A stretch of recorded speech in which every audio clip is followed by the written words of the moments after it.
일토 소명 메시지. 이삭의 인생 소명. 예배하고 일하라. 창세기 26장은 이삭의 비즈니스 현장을 보여주고 있습니다. 또한 이삭의 인생 소명을 보여줍니다. 일만이 아닌 한 사람이 좌충우돌하며 겪는 인생이 고스란히 담겨 있습니다. 우리도 일하는 삶의 현장에서 배우고 훈련받고 우리의 인생의 소명을 찾아갑니다.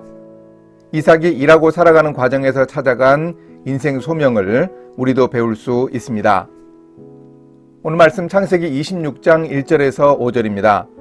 아브라함 때에 첫 흉년이 들었더니 그 땅에 또 흉년이 들매 이삭이 그랄로 가서 블레셋 왕 아비멜렉에게 이르렀더니 여호와께서 이삭에게 나타나 이르시되 애굽으로 내려가지 말고 내가 네게 지시하는 땅에 거주하라. 이 땅에 거류하면 내가 너와 함께 있어 네게 복을 주고 내가 이 모든 땅을 너와 네 자손에게 주리라.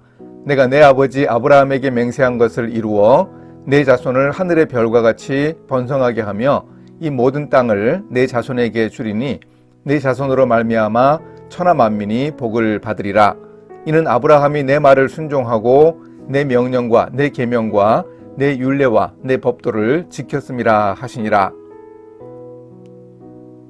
첫째, 멈춰야 할 때 새로운 길을 모색하라. 예전에 머물던 땅에 흉년이 들자 이삭의 아버지 아브라함은 애굽으로 내려갔습니다. 그런데 하나님은 기근을 만난 이삭에게 그 땅에 머물러 있으라고 하셨고 이삭은 하나님의 말씀을 의지하고 그 땅에서 기근을 겪었습니다. 힘든 여건을 견디며 그 땅에 머물던 이삭이 농사를 지었는데 100배의 소출을 얻었습니다. 당시 50배 소출을 얻으면 풍년이었는데 100배의 소출은 하나님의 은혜였습니다. 더구나 이삭은 유목이 아닌 보조 종목인 농사에서 놀라운 성공을 거두었습니다. 기근이 들어 유목도 힘든 상황에서 이삭이 다른 일이라도 했는데 거기서 거둔 성공을 통해서 이삭은 배웠습니다. 떠나야 할 상황이지만 하나님의 약속을 따라 머물고 주 종목이 아니지만 보조 종목으로 새로운 길을 찾았습니다. 그러니 하나님의 은혜를 고백하기 좋습니다. 하나님이 하셨어요. 내가 한 것이 아니에요. 우리도 일을 하다 보면 막다른 골목이나 피치 못할 상황에서 새로운 일을 시작해야 할 수 있습니다. 울며 겨자 먹기로 하더라도 그것이 바람직한 전략입니다. 그런데 큰 은혜입니다. 어려운 때는 더욱 이런 은혜를 우리가 하나님께 구해야 합니다. 이런 성공에 대해 그 지역 사람들이 시기한 것도 당연했습니다. 그들과 갈등을 겪으며 우물싸움을 하며 그 모든 힘든 과정을 감내해야만 했습니다. 그런데 이삭은 이미 100배나 거둔 농사의 성공을 통해서 창대하고 왕성해서 양과 소가 떼를 이루고 종들이 심히 많아졌습니다.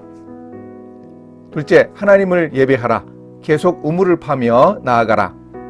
이삭은 우물을 빼앗기며 갈등을 겪으면서도 망하지 않고 견뎌낼 수 있는 일종의 맷집과 내공을 가지고 있었습니다. 집요하고 점점 거세지는 압박에 이삭과 종들은 많은 어려움을 겪었습니다. 아브라함 때부터 사용하던 우물을 파서 물을 얻었는데 그랄 사람들이 자기들 것이라고 합니다.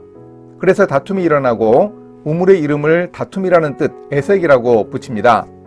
또 쫓겨가서 판 우물을 빼앗기고는 또 이름을 짓습니다.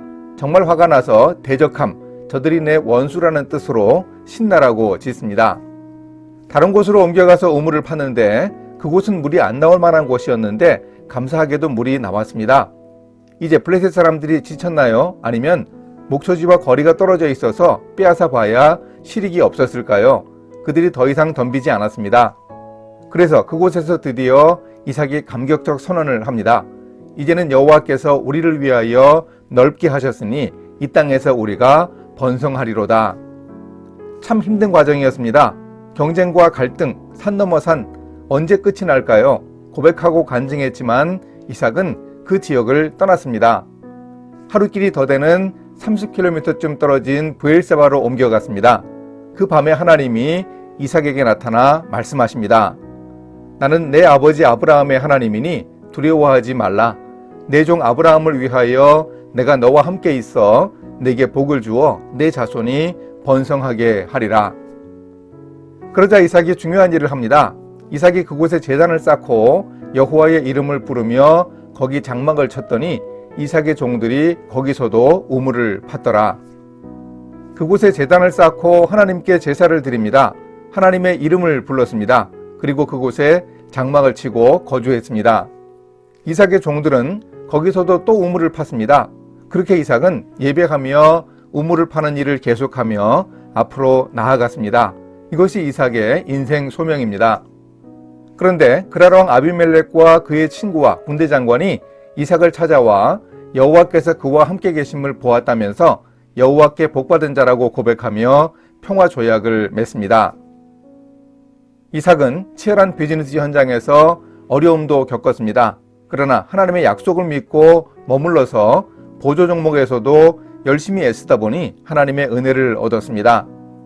성공의 길을 걸었습니다. 하지만 함께 비즈니스를 하는 사람들과 깊은 갈등과 어려움을 겪었습니다. 그 과정에서도 이삭은 결코 포기하지 않았습니다. 이렇게 이삭의 인생 소명을 보여줍니다. 우리도 오늘 우리가 겪는 상황 속에서 배우며 앞으로 나아가는 인생 소명을 체험할 수 있습니다. 함께 기도하십니다. 이삭이 하나님, 일터와 인생에서 어려움을 겪었을 때 이삭처럼 하나님의 약속을 의지하게 하소서. 좌절하지 않고 새로운 길을 모색하며 하나님을 예배하고 일하는 크리스천 직업인의 삶을 살아갈 수 있도록 주님이 함께하여 주소서. 예수님의 이름으로 기도합니다. 아멘.